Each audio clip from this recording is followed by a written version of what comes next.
बहुत सहज और सरल भाव से स्वयं को स्वयं से देखना, ये देखना ही ध्यान है।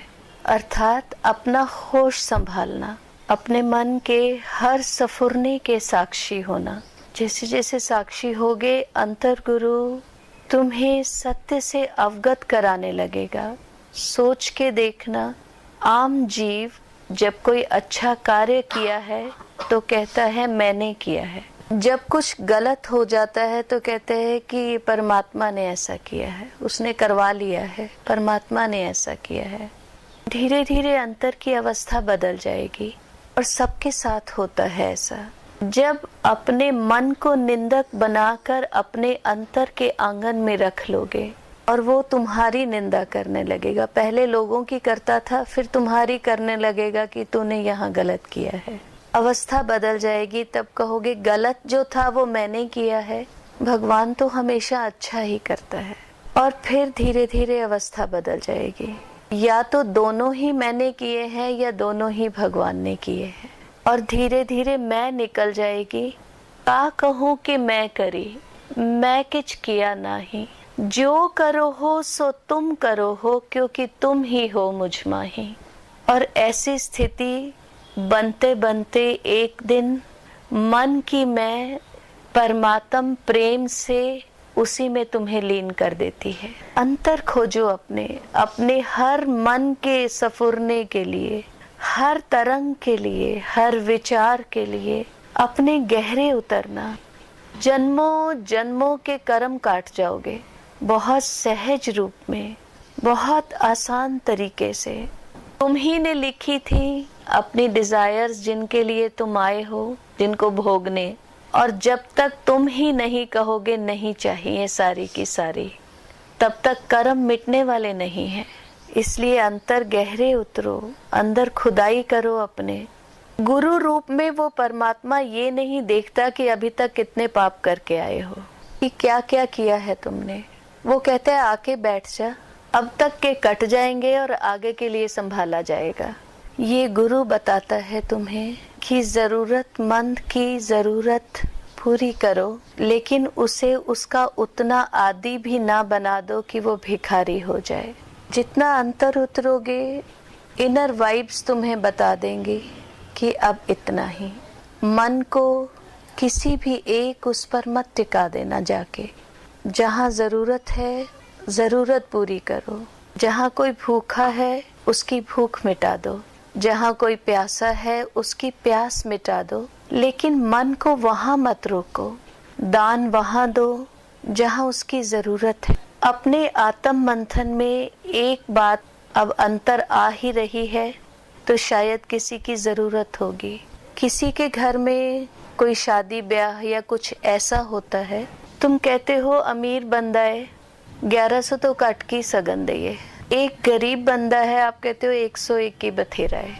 जहाँ बहुत है वहाँ तुम बहुत डालना चाहते हो, जहाँ कम है उसको तुम कम ही रहने देना चाहते हो।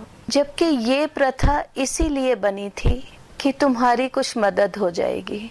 जिसके पास नहीं है वो मांग नहीं सकता, लेकिन उसकी जरूरत पूरी हो जाएगी। बहुत छोटे छोटे सूत्र रहते हैं जो तुम्हारी भाव दशा का बायस है। सोकत जाने पीर पराई, जाके अंतर दर्द न पाई। सोकत जाने पीर पराई, दुखी दुहागन दोए पखहीनी, तिन ना निरंतर भक्ति न कीनी। भक्ति का मतलब ही ये है, सिर्फ नाम जाप नहीं, उसकी बनाई सृष्टि की कमी को जितना तुमसे हो सके दूर कर देना, किसी की पीड़ा को दूर कर देना। इससे ऊंची बंदगी कोई नहीं होती। सूत्र छोटे हैं, अगर मन में, और इस कमी का एहसास दिलाने के लिए भी परमात्मा तुम्हें दोबारा भेजता है।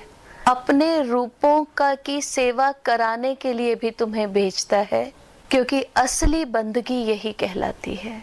और जो ऐसी भक्ति में उतरते हैं उन्हें किसी क्रिया योग की जरूरत नहीं होती।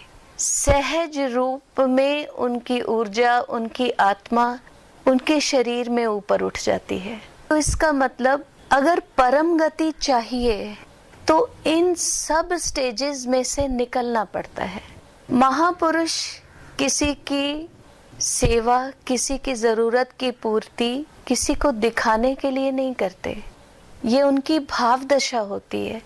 अंतर वो प्रेम होता है, अंतर किसी के दर्द का एहसास होता है और उनका शरीर उसके अकॉर्डिंगली एक्ट करता चला जाता है। तो इसका मतलब जब तक मैं अनजान हूँ, जब तक मैं अज्ञानी हूँ, जब तक मैं अंधेरे में हूँ, तब तक मैं इसे अपने अंदर भर के अपना स्वभाव बनाने की कोशिश करूं। और जब ये स्वभाव बन जाता है तब तुम्हें कोशिश करने की जरूरत ही नहीं पड़ती। अंतर गुरु जागृत होने से पहले साकार गुरु की जरूरत पड़ती है। इसी वजह से वो तुम्हारा ऊपर का गंद गिराता है, बाहर निकाल के फेंक देता है।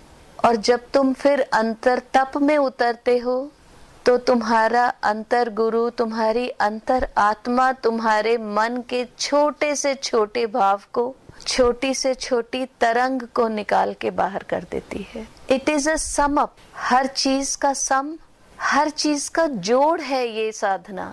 ना सिर्फ आंखें बंद करना, ना सिर्फ ज्ञान प्राप्त करना।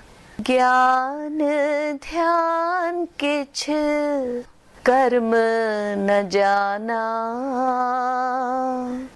सार न जाना तेरी, सब ते वड्डा सतगुरु। वो मालिक, वो विराट, वो परम पिता, वो एनर्जी का रूप, वो सूर्य, वो कई सूर्यों का प्रकाश, वो मालिक सबसे बड़ा। और वो सागर जिस गागर में उतर आए, वो गागर, वो देह भी सतगुरु कहलाती है। सब ते वड्डा सतगुरु, नानक जिन कल राखी मेरी।